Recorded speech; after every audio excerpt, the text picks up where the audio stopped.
Bonjour à tous et merci d'être là pour cette table ronde avec Claire Brault, Karine Bernadou et Simon Roussin. Le thème de cette table ronde, c'est le réel vous ennuie, essayez l'imaginaire. Tout un programme. Ce que je me propose de faire, c'est déjà dans un premier temps de revenir sur le parcours de chacun des invités pour qu'on ait une vision d'ensemble un peu de votre travail. Alors Karine, tu es née en 1981, diplômée de l'école Olivier de Serres en 2005 et en 2006, tu es lauréate du prix du jeune talent d'Angoulême avec ces planches gâchis. Où on voit déjà un style qu'on reconnaît par la suite, qui va s'affirmer. Ton premier livre, c'est La femme toute nue, chez Sarbacane. Est-ce que tu veux en dire un mot? J'ai une planche ici. C'est un livre que j'ai fait vraiment dans la fin de mes études. C'est un livre que j'ai fait un peu au fil de l'eau. Je ne sais pas si ça se dit d'ailleurs. Et donc c'est un ensemble de petites scénettes poétiques autour d'un petit personnage qui est donc une femme toute nue. Voilà, donc c'est vrai que ça signe un peu après le reste de mon travail parce que c'est effectivement, ce sont des histoires muettes. Voilà, et il y a ce côté un peu métaphorique et symbolique qu'on retrouve plus tard. Alors plus tard, en 2008, l'année suivante, Les Croqueuses chez Delcourt. C'est dans la lignée de ce premier travail. Alors là, c'est marrant, ce serait plutôt un pas de côté en fait. Ouais. Un pas de côté dans la lignée des Bretéchés, mais j'ai préféré laisser ça à d'autres personnes qui, je pense, le font très très bien, parce qu'il y en a beaucoup. C'était agréable, mais c'était pas. Je préférais continuer dans la lignée de ce que j'avais fait précédemment. Alors ensuite, j'ai trouvé que le titre en anglais dans une définition suffisante, mais c'est Canopée, un ouvrage magnifique, je trouve. Toujours sans parole, oui. Que des images. Une jeune fille qui, à peine sortie de l'enfance, en fait, est poussée à sortir à partir dans la vie réelle et se trouve dans une forêt luxuriante. Et parallèlement à ça, c'est assez angoissant, hein, c'est assez tortueux ou torturé, et en même temps magnifique et très léger. Et en même temps, en parallèle, il y a l'histoire avec son père, qui est une sorte de singe un peu inquiétant. Bon, j'ai bien résumé, ça va? Exactement. L'album suivant, en 2016, c'est le dernier album que tu as publié. Oui, c'est ça. En date. Azola, c'est assez grandiose. Peut-être tu en parleras mieux que je ne le ferai. Encore là, en fait, on est dans quelque chose qui est un peu de l'ordre du conte initiatique et j'avais envie de faire un récit un peu autour du deuil. Donc ça se lit comme une simple aventure et c'est l'histoire d'une femme en fait qui vit seule dans la forêt avec son mari et du jour au lendemain son mari part. Et c'est l'histoire du parcours de cette femme qui va partir à la recherche de son mari. C'est une espèce de quête initiatique autour du deuil en fait. Alors il n'y a toujours pas de texte. Il y a parfois des pages comme ça avec on peut vraiment suivre une histoire. Et des fois, il y a des doubles pages comme ça, assez magnifiques. On peut lire énormément de choses, il y a énormément de détails, donc on peut vraiment s'abîmer dans la contemplation des pages. Alors, ça, ce sont tes albums. Tu fais aussi de l'illustration jeunesse, de l'illustration vieillesse. C'est intéressant, il y a plusieurs cordes à ton arc. J'enchaîne les lieux communs, hein. C'est un peu la contrainte du... Voilà, on questionne, on interroge, et on a plusieurs cordes à notre arc. J'ai mis une petite histoire... une série que tu as fait pour Professeur Cyclope, donc une revue en ligne. Professeur Cyclope, en fait, c'est un projet nantais qui a été créé par de nombreux auteurs nantais, très forts, très génial. Je vais pas citer tout le monde parce que je vais en oublier du coup. Et donc c'était donc un projet numérique où il y avait beaucoup d'auteurs qui sont intervenus. Et du coup, ça a été une très très belle aventure qui a pris fin beaucoup trop tôt, mais qui est encore en ligne sur Internet. Et c'est très drôle, et voilà, il y a toujours une figure féminine. Lysteria, c'est un personnage qui est donc hyper violent, nymphomane, hystérique, comme l'indique son prénom, et qui est en couple avec une limace. Voilà, une limace qui s'appelle Limace. Très sympathique. Oui, très sympathique. Et donc c'est drôle, c'est l'idée d'avoir des sketchs. Il y a pas mal de violence, il y a le côté un peu toons, quoi, et le côté aussi des blagues autour du sexe. Très bien. Donc là, j'ai fait un panorama, un survol rafale, comme l'armée, de ton travail, mais on voit qu'il y a un rapport à l'image très fort, des histoires souvent sans texte. Et ce qui est intéressant aussi, c'est que je trouve que c'est une façon de décloisonner aussi, parce que tu fais dans... c'est Astrapi, non? C'est pas Astrapi? Oui, je travaille pas mal aussi pour la presse enfant. Ouais. La presse enfant, sans du tout trahir ton style, c'est-à-dire que tu arrives à rester toi-même dans différents registres. Après, on posera la question de l'imaginaire dans tout ça. Claire Brault, née en 1981. Oui, également. voilà. Diplômée des Beaux-Arts d'Angers. Et ta première bande dessinée, enfin la première publiée, je ne sais pas si peut-être on a fait avant. Oui, mais pas des fictions, enfin pas des fictions personnelles, on va dire. C'était des petites commandes, quoi. Donc Mambo, chez l'association, l'aristocratie de la bande dessinée indépendante. Ah bah je savais pas. C'est vrai. Donc, j'ai l'impression, moi je ne fais pas partie du monde de la bande dessinée, j'ai l'impression que quand on parle de l'association, il y a une espèce de main sur le cœur et... non, bon, c'est peut-être moi qui me fais des films. Alors, si, mais c'est sûrement. C'est vrai. Alors, un registre, une façon de travailler différente de celle de Karine. On raconte des histoires au trait. Tu travailles à la plume. C'est un aristo, justement, une sorte de rotring, autre modèle. Oui. Bon, voilà, finalement, voilà, il n'y a pas de mystère. Oui, bah, c'est à la ligne claire, et puis des fois, effectivement, c'est un peu plus gratté, alors ça pourrait s'apparenter un peu à de la gravure, ou dans l'idée, quoi. Le plus souvent, c'est quand même une ligne claire, voilà. Là, c'est l'histoire d'une femme qui est poursuivie par l'administration fiscale. Enfin, le point de départ, le prétexte à l'histoire au départ. Oui, en fait, on suit plusieurs personnages. On suit donc Pétulapite, c'est l'héroïne sur laquelle on tombe au début. Elle est chez elle dans une sorte d'endroit un peu paradisiaque. Et puis, ça sonne à la porte à la première page. Et il y a une sorte de contrôleur des impôts qui vient pour hypothéquer la maison. Et finalement, elle l'assomme et elle le laisse chez lui. Pendant qu'elle se souvient qu'elle a fait une proposition d'embauche en ville et donc elle s'habille pour partir à un rendez-vous dont elle a complètement oublié la nature. Elle ne sait plus du tout pour quelle fonction elle a postulé. Et voilà. Et donc l'autre, donc le contrôleur des impôts se réveille, après avoir été évanoui, se réveille chez elle. Et puis elle, on la suit dans ses péripéties en dehors de sa maison. Alors, ça commence comme ça. Alors là, il est question de réel et d'imaginaire. Un contrôleur des impôts, on peut difficilement faire plus concret. C'est aussi une figure hyper cliché, le contrôleur des impôts. Ça veut un peu rien dire, parce qu'un contrôleur des impôts, en vrai, je crois pas que ça a un ex, ça hypothèque pas les maisons. Ils ont tous un peu des figures clichés. Elle tombe sur un homme après qui est un peu un cliché de la virilité. Alors l'album suivant, Alma en 2014, qui est grandiose. Alma. Au départ, ça démarre par une sorte de conte.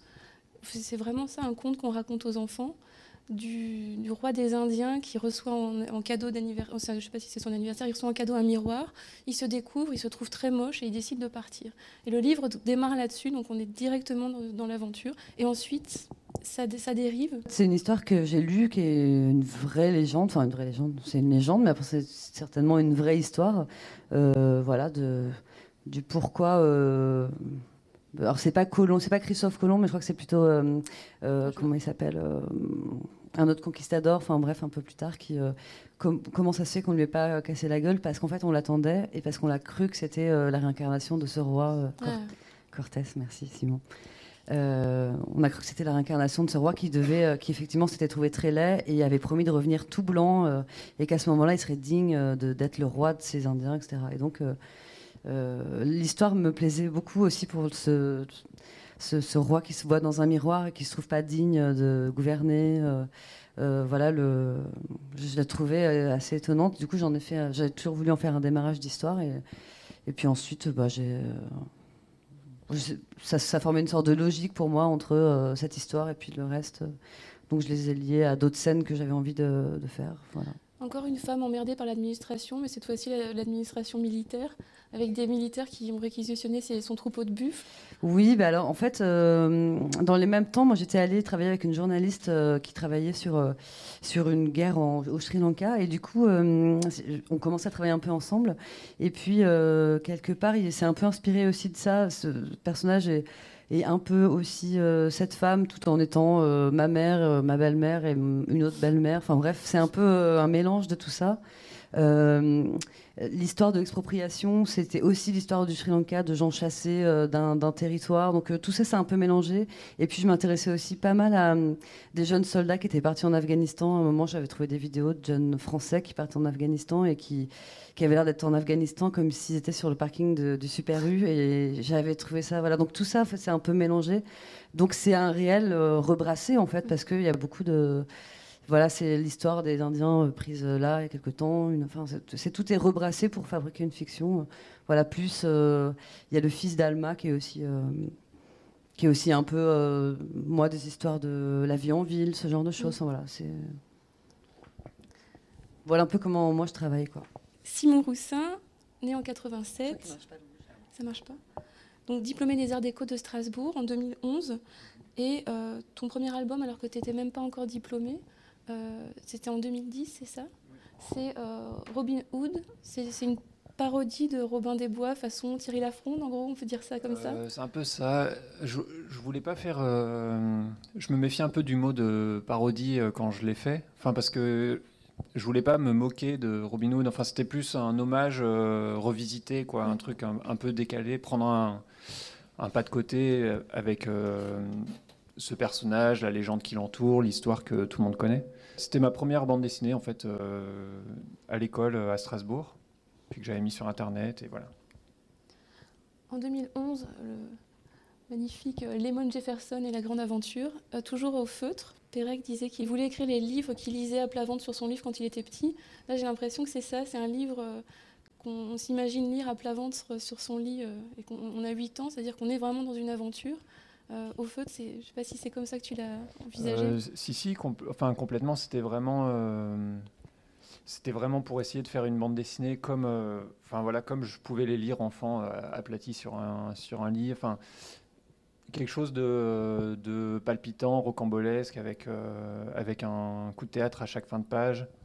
Et le feutre d'avoir quelque chose de flamboyant et avec ce rapport à l'enfance aussi, et puis quelque chose de très naïf en fait dans la forme et le propos qui n'empêche pas du coup un sous-texte aussi un peu plus sombre et tout ça, mais très naïf avec des cases absolument magnifiques, une sorte de virtuosité graphique. Je sais pas, je pense même à cette petite case-là avec des dégradés. Enfin, il y a quelque chose d'assez incroyable sous des abords simples. Bah, c'était en fait Robin Hood quand je l'ai fait, la couleur, le feutre venait vraiment remplir des aplats. Enfin, c'était finalement une mise en couleur assez traditionnelle, malgré les traces de feutre et de la matière. Pour Lemon Jefferson, j'ai essayé d'aller un peu plus loin. Alors, moi, je trouve ça vraiment, pas abouti, mais c'est parce que ça date un peu et tout. Mais oui, avec quelques effets comme ça, de plus de lumière, où le feutre viendrait parfois remplacer le trait et tout ça. Mais les aventuriers, ouais, qui se retrouvent propulsés dans on ne sait même pas, une époque avec des dinosaures. Je pense à ça par rapport au traitement du feutre. Oui, voilà, j'ai fait ce livre exactement pour prolonger un peu ce que j'avais commencé sur Lemon Jefferson, où j'avais envie de créer des plus grandes images qui prennent plus de place et où la couleur prenne plus de place aussi, où la couleur vienne construire l'image en même temps que le dessin au trait. Donc on a une grande aventure, là c'est un western, le bandit au colt d'or. Heartbreak Valley, pas de couleur, mais on est encore dans une histoire c'est très cinématographique en l'occurrence. C'est une référence au film noir des années 50 ou... Oui, c'est un peu ça. Enfin, ça prend aussi support sur le genre. Enfin, là, du coup, le genre histoire de détective, policière, un peu fantastique. En fait, c'est un livre que j'avais commencé en même temps que Lemon Jefferson, que j'ai mis un peu de côté pour terminer le premier. Et pour essayer de faire d'autres choses que du feutre. Enfin, je voulais pas faire qu'une technique, mais c'était plus compliqué parce que c'était plus dur d'assumer le trait, du coup la ligne, le dessin, enfin le noir et blanc, le trait est beaucoup plus visible forcément et voilà, j'avais envie de m'y frotter un peu et c'était à l'époque c'était pas facile, ouais. Barthélemy, l'enfant sans âge, c'est un garçon qui ne meurt jamais, c'est ça? Oui, c'est un homme qui ne meurt jamais. À chaque fois qu'il meurt, il redevient physiquement enfant en gardant sa mémoire intacte et du coup il en a un peu marre, quoi. L'éternité, c'est long, surtout vers la fin, c'est ça. Ciné-club, donc un panthéon cinématographique personnel, en gros, avec des citations, beaucoup. Ouais, c'était des dessins que j'avais commencé au tout départ. C'était une commande pour de la presse où on me demandait 2 pages de bande dessinée autobiographique et j'ai jamais fait d'autobiographie et du coup je m'en étais sorti avec la pirouette de faire une bande dessinée avec que des extraits de films qui se répondaient. Et puis l'exercice m'avait plu et du coup c'était quelque chose que je faisais comme ça entre deux livres, voilà, quand j'avais un moment dans la journée, un peu en récréation, et puis ça me permettait aussi d'expérimenter un peu des effets de couleur, de matière, de lumière. Et puis j'en ai eu 10, 20, 30. Et puis, L'album fait plus de 200 pages, c'est ça? oui, voilà, à la fin. En fait, quand mon éditeur, Julien Maneni, est venu me voir pour me dire maintenant, ça serait bien d'en faire un livre et tout, j'en avais à peu près 100. Et du coup, de savoir que ça allait être imprimé, j'ai commencé à faire des listes pas possibles de ce qu'il fallait absolument que je mette en plus, ce que j'avais oublié, tout ça, et ça n'en finissait plus. Et donc voilà, j'en ai fait 100 de plus pour le livre, mais j'aurais pu en faire encore plus, mais bon. Prisonnier des glaces, c'est une histoire d'amour contrarié. C'est encore la grande aventure, les glaces, enfin, c'est tous les thèmes qui font rêver. Le héros doit chercher le mari de l'amour de sa vie, c'est ça, c'est son ennemi. Ouais, c'est ça. Et ça donne des paysages extraordinaires, graphiquement. Là, du coup, le livre, ça partait de deux envies un peu en même temps, à la fois de l'éditeur, donc 2024, qui avait l'envie de commencer une collection de livres grand format, qui serait imprimé en ton direct, en couleur limitée. Donc ils sont venus me voir pour me proposer un livre dans cette collection. Et moi, j'avais en même temps envie de commencer des livres autour de l'aviation, en créant un petit univers avec des personnages qui se retrouveraient, qui communiqueraient, des histoires séparées, mais en même temps avec des ponts entre elles. Et donc cette première forme me permettait de continuer en fait ce que j'avais fait déjà dans le Bandit au Colt d'Or, par exemple, avec les pages de paysage, et puis dans mon travail de commande à côté ou d'affiche, de sérigraphie, un travail de plus d'illustration et où l'histoire avancerait en grande double page, où voilà, l'image prendrait de l'ampleur avec le format. C'est pas un livre qui aurait eu le même message ou le même impact à un format plus classique, parce que il est assez. C'est un grand format. C'est un grand format, et puis c'est un peu lourd. Enfin, il est un peu chargé et tout ça, mais ça vient du romantisme un peu daté de l'histoire, de l'époque et tout, et puis de la technique. Mais voilà. Donc l'objet livre contribue à l'imaginaire qu'il véhicule d'une certaine façon. Oui, ouais, complètement, ouais. On a fait un tour d'horizon pour continuer dans les lieux communs de vos travaux respectifs. Vous avez déjà amené des éléments de réponse sur votre façon de travailler. Vous avez chacun des univers différents, mais on peut dire qu'au départ, vous racontez des histoires, chacun à votre façon. Dans quelle mesure est-ce que le réel vient nourrir l'imaginaire dans vos récits ? Oui, c'est une espèce d'aller-retour et d'équilibre entre... est-ce que c'est la digestion du réel qui rééquilibre, est-ce que c'est justement le réel qui rééquilibre le trop d'imaginaire. Il y a toujours un peu un aller-retour comme ça entre les deux. Si je travaille pas, au bout d'un moment, j'ai beaucoup de mal à appréhender le réel. S'il n'est pas remâché comme ça par du dessin, par des réflexions qui essayent de se mettre à plat sur du papier pour former des histoires, je commence à être assez perdue dans le réel. Pareil, si je suis que dans le dessin et que je suis plus dans le réel, et par exemple, moi, je dessine quand même beaucoup de choses réelles. Ça vient, comment dire, c'est plus puissant, j'ai l'impression, que mon imagination. Le réel est plus surprenant, ou il est plus riche, ou il est, comment dire. Et puis il fait un pied pour moi dans la réalité, c'est-à-dire que. Enfin, je veux dire que c'est ça, c'est un système d'aller-retour. Je vais puiser dans le réel beaucoup pour mes histoires, beaucoup dans le dessin, dans l'observation d'animaux, des choses. À partir du moment où on commence à dessiner les choses telles qu'elles sont, en fait, on les comprend. Donc, j'attache de l'importance au fait de comprendre le réel pour le restituer dans une fiction, parce que du coup, on touche quand même au vrai.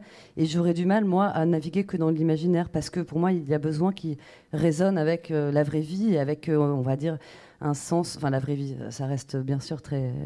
Mais je veux dire, s'il n'a pas un pied dans quelque chose qui a du sens pour moi, mais aussi pour les autres, pour moi, l'imaginaire. Je ne veux pas seulement pratiquer un imaginaire personnel ou comment dire qui n'aurait pas de tenue enfin voilà, il y a besoin de ces allers-retours. Vous voyez à peu près ce que je veux dire ou... Je vois, et par rapport à ton travail, le réel le plus prosaïque d'un seul coup. Prosaïque, ça veut dire quoi? Le truc le plus terre à terre, je sais pas, par exemple, on lui a réquisitionné ses buffles, ou alors il y a un inspecteur des impôts qui vient, ou des choses qu'on ne pense pas a priori avoir trait à l'imaginaire. D'un seul coup, il advient une sorte d'inattendu. Je sais pas, par exemple. C'est ça que tu provoques, en fait. Oui, mais moi, c'est vrai que souvent, on m'a fait des retours sur les bandes dessinées, genre, oh là là, c'est complètement barré. Et moi, je me dis, mais c'est pas tellement barré. Au contraire, je trouve que la vie est bien assez surprenante. Enfin, comment dire, le hasard, par exemple, ou l'absurdité de ces rencontres. Moi, j'ai rencontré les hasards bien faits, etc., sont tout à fait dans la vie. Donc, au contraire, je crois que je m'applique dans les narrations à appliquer ce que j'ai observé dans la vie, c'est-à-dire ces hasards qui arrivent, ou ces situations qui se règlent comme par miracle, ou le fait de chercher quelque chose et de le trouver. Pour moi, il ne s'agit pas de partir tant que ça dans l'imaginaire, mais plutôt de dire, mais non, en fait, la vie est aussi comme ça. Et j'étais, oui, plusieurs fois surprise qu'on me dise, mais dis donc, t'as dû en inventer des trucs. Non, j'en ai pas inventé. C'est plutôt une observation, en fait. Et moi, je dirais que mon travail de dessin, c'est aussi, et le plaisir que j'ai, c'est d'observer comment c'est. Et je suis très contente de pouvoir observer comment c'est, et le dessin le provoque. Si je le dessine pas, je vois pas en fait tous ces détails. Il y a aussi, alors, dans un autre temps, le soulagement de pouvoir sortir de l'implacable réalisme, je sais pas comment on dirait, pour dire ah oui c'est comme ça, mais oh, regardez, je vais le faire plus léger en fait, ou en fait non, on va trouver la solution, tac, on la résout. Mais c'est pareil, c'est presque un élan un peu vital aussi. Enfin, je veux dire, c'est ce qu'on fait un peu tous les jours, de trouver la solution, ou de prendre un chemin détourné. Voilà, donc il s'agit plutôt d'essayer de donner ça à voir. Voilà, c'est plutôt ça le jeu entre le réel et l'imaginaire, quoi. Et toi, Karine, dans ton travail, c'est souvent Enfin, j'ai l'impression que ce sont des angoisses, ou peut-être des névroses, ou des rapports des choses très fortes, Non, je dis une connerie? Non. C'est vrai? Je suis obligée de... Excusez-moi si je dis des trucs un peu bateaux, mais... Non, pas du tout, c'est que ça faisait rire qu'on lui dise qu'elle était névrosée, quoi. Bah, on l'est tous, non? Un petit peu? Ah non, pas moi. C'était pas névrosé, t'as beaucoup de chance. En plus, je peux plus parler. Il marche le micro ou c'est... Vous m'entendez? Ouais, parce que en plus... Ah oui, parce que si je suis névrosée et muette... Enfin, la névrose, c'est peut-être une forme de handicap. Pardonnez ma maladresse. Non, mais c'est pour rigoler, parce que c'est vrai qu'on me dit souvent que c'est torturé. Et en fait, je me rends pas toujours compte. De la même manière que je pense que tu as quand même des narrations qui sont vachement qui sont dans la réalité, mais qui sont aussi dans le rêve. Des fois, quand on produit quelque chose, on se rend pas compte que ce que tu fais, il y a une espèce de... Je sais pas, il y a une espèce de pas de côté. On est dans la réalité, mais c'est aussi le rêve. De la même manière que c'est vrai, je fais des albums qui sont assez torturés. Mais je pense qu'il y a aussi la part d'humour, mais je m'en rends pas forcément compte. Mais c'est vrai que moi, en fait, du coup, je pense que le rapport à la réalité, ça va être aussi, par exemple, des questions qui me taraudent, quoi. C'est-à-dire qu'il y a des choses, par exemple, qui vont revenir, des questions qui vont se poser, où je vois des gens autour de moi qui rencontrent certaines problématiques. Et du coup, c'est vrai, j'ai une manière de donner sens au réel, hein, je pense, de manière générale, mais même dans la vie quotidienne, c'est-à-dire je vais penser en images, donc c'est-à-dire je vais un peu pas penser en métaphore, mais il y a quelque chose qui va venir comme ça, comme j'ai une transposition dans la tête en fait pour comprendre les choses, du coup qui va passer par l'image. Et c'est vrai que du coup quand j'écris souvent sans parole, et j'ai besoin de donner sens aux choses en leur donnant un nouvel ordre, en donnant, par les images, quoi.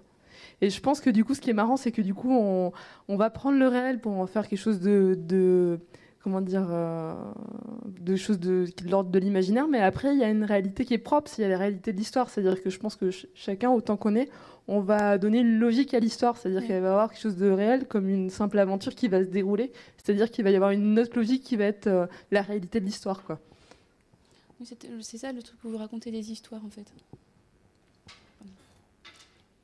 Puis, il suffit de réadapter en fait toutes ces informations dans une histoire qui se tient.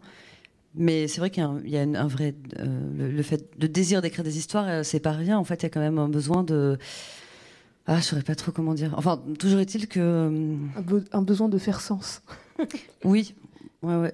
Par rapport à cette histoire on raconte une histoire, vous racontez des histoires qui sont très différentes. Toi, Simon, c'est plutôt de l'ordre du mythe, de l'histoire des grands héros. Tu puises plutôt dans le cinéma, dans les histoires d'aventure Oui, voilà. de grands héros.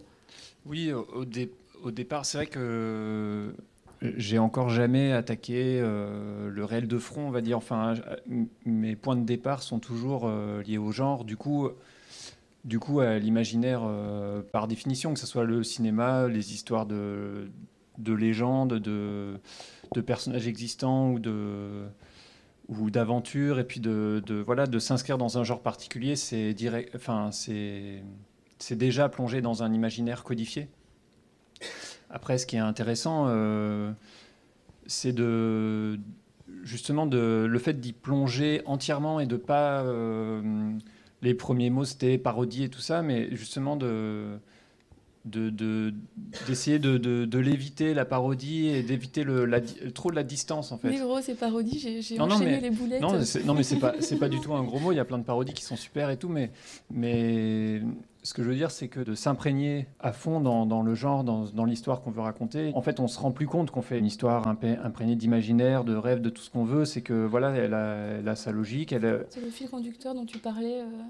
Ouais, oui, c'est ça, ouais. Et est-ce que c'est important pour vous que l'histoire soit comprise, soit très, très claire, ou est-ce que c'est intéressant aussi de susciter des évocations où on ressent quelque chose mais on ne comprend pas forcément, ou est-ce que c'est très important pour vous qu'il y ait une narration extrêmement nette, comme ça, une sorte de cohérence, de logique d'ensemble par rapport à l'histoire en elle-même, où il peut y avoir des choses qui échappent au lecteur? Oui, ouais. Enfin, il y a toujours des choses qui échappent. À mon avis, c'est obligatoire, en fait. Enfin, j'ai souvent fait des livres en pensant qu'ils étaient super drôles, enfin super tristes, pardon. Et on me dit ah non, c'est vachement marrant et tout ça, alors que Lemon Jefferson, il y a des passages que j'étais étudiant et je faisais lire à mes copains, je disais c'est pas un peu dur et tout, genre il tue ses parents et tout, il tue un enfant, machin. Et en fait, je savais que c'était un peu décalé, que ça pouvait faire rire, mais dans ma tête, ça l'était beaucoup moins que ce que ça l'a été pour certains. Du coup, il y a forcément des choses, que ce soit dans la compréhension de l'histoire, dans les dessins, dans plein de choses qui nous échappent forcément.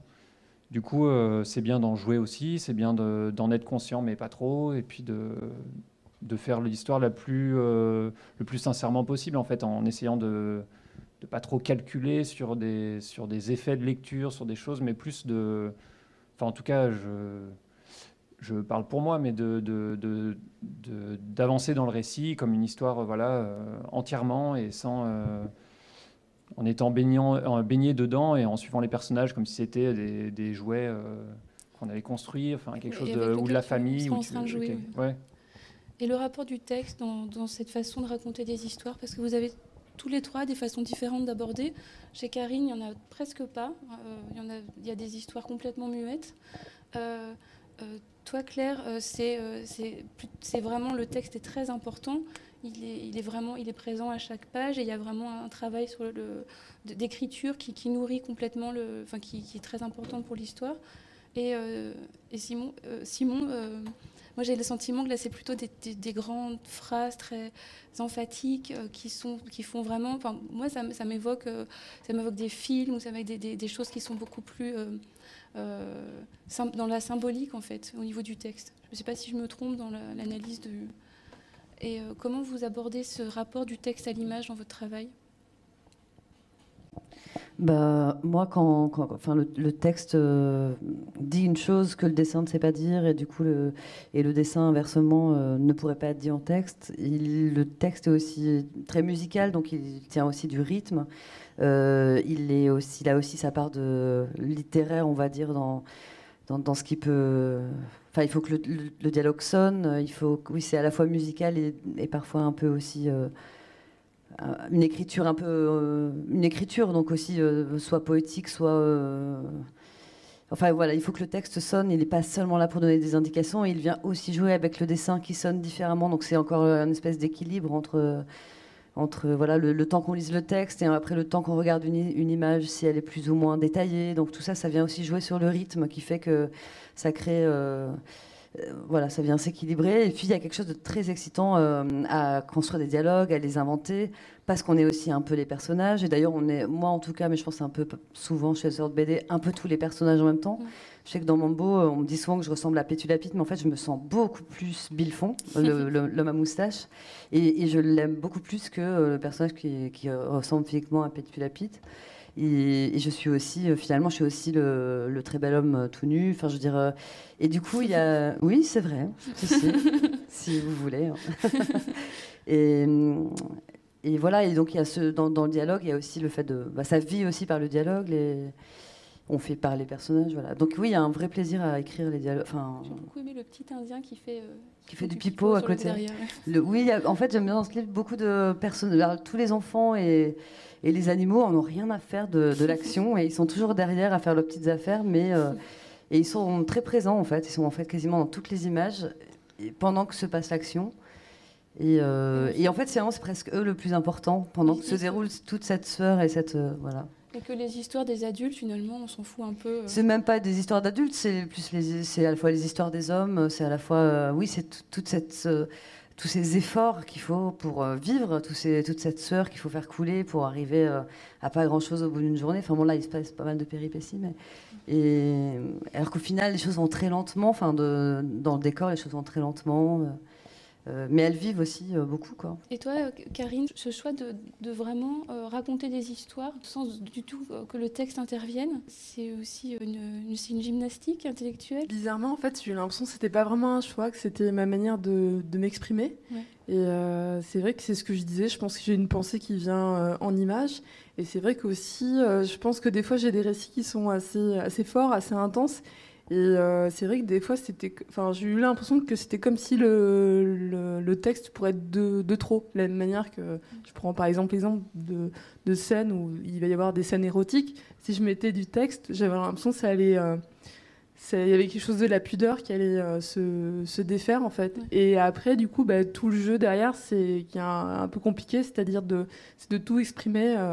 Grâce à l'image. Donc tout va se jouer sur les détails. C'est-à-dire que je peux pas me permettre d'avoir un personnage qui a une expression qui est trop ambiguë. Si je veux pas s'il a l'air à la fois triste et en colère, et que je veux qu'il ait l'air en colère, il va falloir que je refasse la tête plusieurs fois. Enfin, du coup, c'est un travail du dessin qui est aussi un peu particulier parce que je peux pas être aidée par le texte.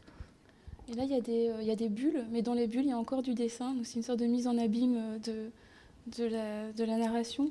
Et oui, mais bizarrement, ça m'est venu assez naturellement, parce que comme ayant très peu de dialogue, après c'est vrai, j'aurais pu faire le choix de les faire parler, mais je sais pas, c'est assez bizarre, parce que je suis très bavarde dans la vie quotidienne, mais ouais, c'est assez bizarre. Je sais pas, je pense que c'est une question de pudeur, en fait, assez bizarre, qui est pas... Et du coup, c'est comme si dans les situations compliquées, par exemple un peu de tension, on va sentir qu'un silence sera plus approprié. Ou il y a l'idée aussi d'être des fois près de la peau, d'être presque sur de la sensation. Sur Azoulay, il y a beaucoup cette idée que des fois on est dans la sensation physique, c'est-à-dire qu'on va être sur 3 cases qui défilent et on va avoir presque l'impression d'être un peu immergé, avec être près de la peau, un peu. Et par rapport à cette histoire d'imaginaire, en tant que lecteur, en tout cas de vos livres, j'ai l'impression qu'il y a une grande place qui est laissée au lecteur, c'est-à-dire que ce serait effectivement pas la même chose en tant que lecteur d'avoir du texte. Et là, on peut s'imaginer le fait d'avoir l'image. Et toi, Claire, justement, le fait que les personnages secondaires, qu'il se passe des choses en périphérie de l'action principale, ça laisse vraiment la place d'imaginer. Vous laissez des petits éléments comme ça. Et nous, on se construit l'histoire dans notre tête de la même façon que c'est exactement ça, les récits de genre et les films. On imagine, c'est-à-dire que ça renvoie à notre propre imaginaire. Et ça, vous le pensez, ça? C'est une volonté de votre part de laisser comme un jeu de pistes pour le lecteur? Ou c'est instinctif Non, moi, en ce qui me concerne, pas du tout. Ouais, je maîtrise pas tellement le... Ouais, non. Ok. Mais par contre, je sais que quand je dessine, en général, obligatoirement, je raconte une petite histoire derrière où il faut, même d'ailleurs, on commence par l'action principale et on fait vivre quelque chose derrière, et ce qui vit derrière en fait va commencer à prendre plus de place, parce que finalement peut-être que l'action principale c'est un prétexte aussi. Enfin voilà, ça. Il y a plein de seconds rôles qui sont devenus des premiers rôles. Billefond, au début, c'est vraiment qu'un second rôle. Et finalement, c'est lui quasiment qui prend la place. Voilà. Et peut-être que c'est la part de hasard, ce côté laissé à... Bon, voilà, attends, je ne vais pas répondre plus parce que je n'ai pas grand-chose à dire. Non, mais...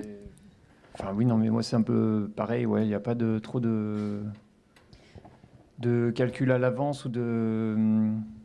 Enfin, oui, je ne sais pas. Enfin, si, moi je me dis quand même, ah tiens, je vais rajouter un petit chien qui crotte, ça va être rigolo quand on va le regarder, quoi. Enfin, je me dis, c'est toujours réjouissant à voir, une petite blague par derrière. Oui, où on met enfin, en fait, on met nos références à nous, enfin, des clins d'œil à ce qu'on voit, ce qu'on a envie, ce qu'on lit, ce que je sais pas, enfin, les mots de Jefferson, il y a un mec un peu poète, muet, enfin, qui le suit de partout, qui est en impair bleu, et c'est parce que j'écoutais vachement Leonard Cohen quand j'étais à ce moment-là, et du coup, il y a la chanson avec l'imperméable bleu et tout, enfin, personne ne le sait. Et il y a juste un mec qui me l'a dit un jour en festival, et du coup, c'est drôle parce que... Mais voilà, enfin, c'est super... c'est bien que ça soit des petites touches comme ça, qu'on n'appuie pas trop. C'est ça, moi je pensais à l'histoire du jeu de piste, mais c'est peut-être moi qui surinterprète tout, mais j'ai l'impression dans les histoires, des fois il y a un petit élément qui d'un seul coup, à lui seul, peut propulser dans une autre dimension, et comme s'il y avait différents niveaux de lecture dans chaque histoire en fait. Et c'est ça qui est intéressant, parce que c'est pas primaire, que si on dit tout, le lecteur n'a plus sa place finalement, il assiste à quelque chose, il est mis à l'extérieur, quoi. Mais c'est vrai que pour nous, ça c'est difficile de savoir s'il faut tout dire. Moi, des fois, je suis vraiment, je me prends les pieds dans le tapis à vouloir tout dire et tout expliquer, parce que j'ai l'impression qu'on va pas comprendre, alors que finalement, il faut laisser des trouées pour ce qui n'est pas, ce qui n'a pas besoin d'être dit, ce qui peut se lire entre les lignes, ce qui peut se ressentir. Et quand on parlait de texte, c'est vrai que moi j'ai tendance à en écrire beaucoup trop, et en fait à en virer quasiment les trois quarts, parce que un peu comme tu dis, ça, c'est le truc de la pudeur, c'est ça, ou de comment dire, de si c'est dit, alors c'est pas aussi beau que si ça n'est pas dit, ou si c'est dit en dessin. Enfin, donc ouais, encore une fois, j'imagine qu'on essaie un peu tous d'équilibrer ces rapports-là, quoi. Après, en fait, je pense, en fait, ce qui est dans la part d'interprétation du lecteur ou pas, il y a tout ça. Mais je pense que c'est vrai que je me dis à l'interprétation, mais il faut aussi que le lecteur il soit guidé du début à la fin. C'est-à-dire qu'il ne faut pas qu'on le perde. C'est-à-dire que c'est comme prendre la main de quelqu'un et l'amener jusqu'au bout de l'histoire. Et si après on perd trop le lecteur, là on a perdu. Ouais, c'est terrible d'être lâché dans une histoire, quoi. Ouais. Je pense que... Enfin, moi, je déteste lire des BD où je comprends plus rien. Enfin, c'est quand même insupportable. Mais c'est vrai que moi, de plus en plus, j'ai envie d'essayer un peu des narrations comme ça, où effectivement, on sait où on a mis les pieds, on trouve même peut-être un prétexte pour partir d'un début et arriver à une fin, mais qu'on navigue pas dans des narrations qui soient trop, comment dire, trop évidentes, où tout est dit, mais laisser quelles sont ces parts en fait de possibilités de s'échapper, de possibilités de, voilà, enfin. C'est vrai que du coup, les récits finalement trop maîtrisés ou trop entre guillemets classiques, ça ne va pas dire grand-chose, finissent par apparaître comme bizarres. C'est-à-dire, pourquoi est-ce qu'on irait autant dans une logique trop logique, ou enfin. Et comment vous procédez pour vous raconter une histoire quand vous faites un album? Est-ce que vous savez exactement où vous allez aller, ou est-ce que vous faites page à page en une espèce d'inspiration qui vient, ou comment ça se passe en fait? Moi, c'est un peu comme Claire, j'écris beaucoup. Enfin, au départ, c'est le dessin et le texte viennent à peu près en même temps. C'est des envies de choses dessinées, enfin, des personnages avec des bandages, des lunettes, un volcan, des paysages particuliers, des idées de texte, de prénoms, de choses comme ça. Et puis, et après vient quand même une grosse part d'écriture, de jets comme ça, de plusieurs pages, comme une petite nouvelle, ou avec des petites indications et tout. Et après, c'est très élagué, c'est très... voilà, j'enlève beaucoup de texte. Et puis, je me prépare... Enfin, j'aime bien savoir à peu près les étapes du récit principal. Et avoir une idée de la fin, tout ça, de ce qui va arriver au personnage, à l'histoire, les grands enjeux. Mais après, au sein même du récit, je me laisse de la place pour improviser, et voilà, ouais. Donc une structure en gros, et après tu te laisses tu Oui, te oui. racontes une histoire à toi-même. Comme ça, enfin, je me laisse la liberté de rajouter des choses, d'en enlever, de savoir aussi la fin, ce qui se passe plus tard. Ça permet d'avoir des choses plus complexes aussi pour construire un personnage, pour savoir où il va. Donc, dissimuler des indices un peu au début de ce qui peut se passer ensuite. Enfin, voilà, des choses. Ouais. Mais de tout prévoir à l'avance et tout, ça serait un peu ennuyeux, quoi. Enfin, il y aurait l'impression de faire plusieurs fois le même livre, quoi. Oui. Voilà. Faut que tu y ailles. Et du coup, il faut que je file là-dessus. Merci beaucoup, Simon Roussin. Merci. Salut. Salut. Salut. Donc Karine, excuse-moi, tu disais. Oui, c'est juste que moi, en fait, du coup, j'écris sans texte. Et du coup, pour ce qui est la partie scénario, je vais faire les esquisses et le scénario en même temps. C'est-à-dire, je vais travailler sur des carnets de croquis, par exemple, et je vais un peu tirer la narration. Et du coup, je vais faire plein de bouts de narration comme ça, avec une idée un peu globale. Mais du coup, la phase d'écriture se fait en même temps que la phase d'esquisse. Et du coup, je vais construire toute l'histoire et ensuite je vais faire le définitif. Moi, c'est-à-dire que dès que je commence une première planche définitive, en gros, je sais à peu près comment va se dérouler la trame. Tu sais comment ça se termine déjà quand tu commences le livre? Oui, du coup, comme disait Simon, peut-être ça donne l'impression de refaire un peu une histoire qu'on connaît déjà. Donc, bon, à voir. Je pense qu'il y a différentes manières de faire. Ça dépend des fois aussi, peut-être. Hein, ça dépend des projets ou des livres. On ne fonctionne pas toujours de la même façon, mais... Moi, je sais que Mambo, il n'y avait pas du tout de scénario et du coup, je ne savais pas du tout où ça allait arriver. Du coup, j'avais le sentiment de vivre un peu l'aventure en même temps, de voir, ah bah tiens, finalement, ce personnage, il va faire ça, ah bah il fait ça, celui-là, et tout ça. Donc, c'était assez excitant, mais en même temps terrifiant parce que comment finir, on ne sait pas. Et en même temps, on le cherche et on le trouve. Et en plus, on trouve ce qu'on ne savait pas. Et ça, j'aime bien, en fait. Pour Alma, il y avait une fin que j'avais pensée. Et du coup, c'était en fait assez galère de faire que tout aille vers cette fin, alors que voilà, le milieu n'était pas fait. Donc finalement, c'est presque pour moi plus simple de laisser filer les choses et que la fin arrive plus logiquement en fonction de ce qui s'est passé pendant l'histoire. Et puis en plus, moi finalement, je travaille par scène, c'est-à-dire que j'ai à un moment donné une phase où j'ai très envie, je vois, je sais pas, 3 mecs dans un bunker, je me dis bon, il me faut 3 mecs dans un bunker parce que j'arrête pas d'y penser. Donc qu'est-ce que je vais inventer comme histoire pour prétexter de mettre un mec dans un bunker? Donc quelque part, les logiques narratives, elles sont inventées pour servir le désir de voir quelque chose. Donc et généralement, j'ai 4-5 scènes qui sont comme ça très fortes et qui ne me quittent pas. Donc, j'essaie de les mettre ensemble. Donc, de construire une narration autour de ça pour faire soutenir tout ça ensemble et que quand même, ça ait une logique qu'un humain peut comprendre. C'est-à-dire que quelqu'un... Prouver que vous n'êtes pas un robot. Ouais. Oui, voilà, c'est ça. Donc, j'aurais plutôt tendance à faire plier l'histoire au désir de voir la chose... voilà.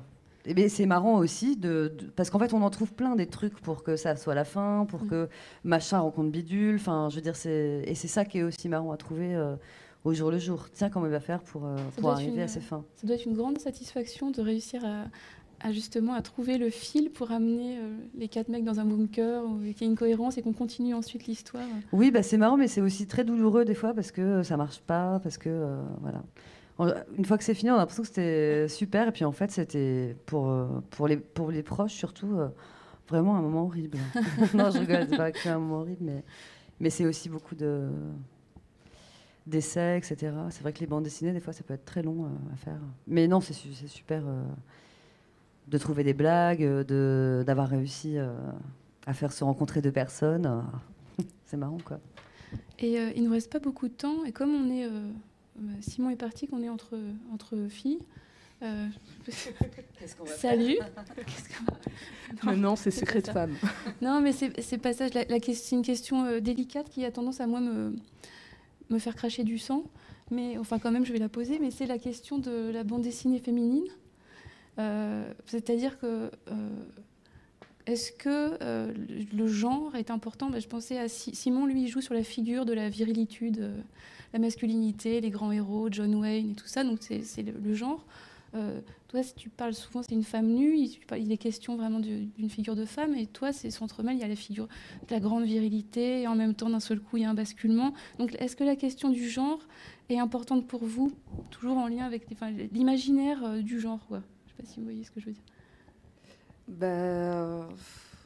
Mais à la fois, est-ce que, enfin, parce qu'en plus c'est vraiment, enfin, c'est vrai que tout le monde en parle, le genre, on nous tartine du genre. Oui, c'est ça. Mais je comprends, enfin, et à la fois le genre, c'est partout. Enfin, je veux dire, dans l'imaginaire de chacun, je pense que chacun, en fait, chaque chose va être en lien avec chose de masculin en féminin.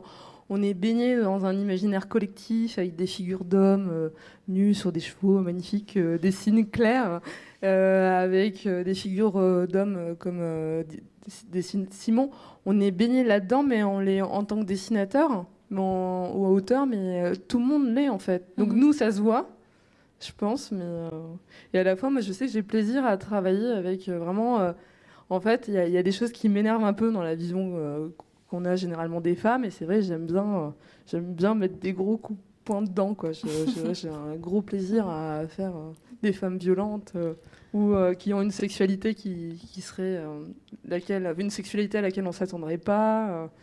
Du coup, j'ai aussi du plaisir à faire des choses que normalement, techniquement, enfin c'est pas techniquement, mais dont j'ai pas, enfin c'est des choses dont je me saisis, mais normalement je n'aurais pas trop le droit. Donc je suis un peu comme une petite fille à qui on dit mais il faut pas dessiner du sexe et de l'hyperviolence, et j'adore dessiner une bonne baston quand ça saigne, quand il y a un œil qui sort. Et quand je suis en jeunesse, pour moi c'est un peu douloureux. C'est-à-dire que j'aimerais bien mettre du sang, mais je peux pas. Tu peux pas mettre du sang dans les trucs jeunesse? Bah non, ça se mais fait pas. Non, mais bon, je comprends aussi. Après. Moi, j'avais jamais pensé à toutes ces questions avant qu'on m'en parle, c'est vrai. D'ailleurs, Alma, il avait dû avoir le prix de la BD, qui récompense une bande dessinée. Voilà. Et j'avais jamais vraiment entendu parler de féminisme avant, et en fait, cette BD était apparemment quelque chose qui était reconnu comme quelque chose de féministe, ça veut pas dire grand-chose comme ça. Mais... Il y a une héroïne forte. Voilà, toujours est-il que moi, je cherche pour le coup pas tellement à parler de genre ou à faire, comment dire, je réfléchis pas à la chose avant. Disons que moi, les choses m'apparaissent comme ça, c'est-à-dire que oui, c'est souvent des femmes qui mènent leurs histoires, qui ont des hommes autour d'elles, qui sont eux très virils en effet. Alors après, j'aime bien que les femmes aient des espèces d'allures comme ça très plantureuses et les hommes soient très masculins, peut-être parce que j'aime bien ces deux pôles qui sont très, comment dire, le fait qu'ils s'attirent et qu'ils soient très différents, c'est quelque chose qui m'intéresse. Et justement, quelque part, j'irais presque revendiquer leur différence, en tout cas leur singularité à chacun. Et pourtant, on va dire que les ordres sont... Alma, tout tourne autour d'elle. Les hommes sont plutôt très nostalgiques de leurs amours, alors que les femmes sont plutôt rentrent dedans et conduisent des camions. Et pourtant, chacun est finalement très homme et très femme. Et puis aussi, il y a les soldats qui sont complètement perdus, en fait, qui sont des jeunes hommes qui se sont mis à l'armée ils savent pas trop quoi parce qu'il faut être un homme. Donc en fait, il y a quand même ces questions-là de qu'est-ce que c'est être un homme, qu'est-ce que c'est être une femme, tout en disant que ça ne veut pas dire grand-chose. Eh ben, merci beaucoup à toutes les deux. Merci pour l'écoute, c'est gentil, sinon... Pareil, merci beaucoup.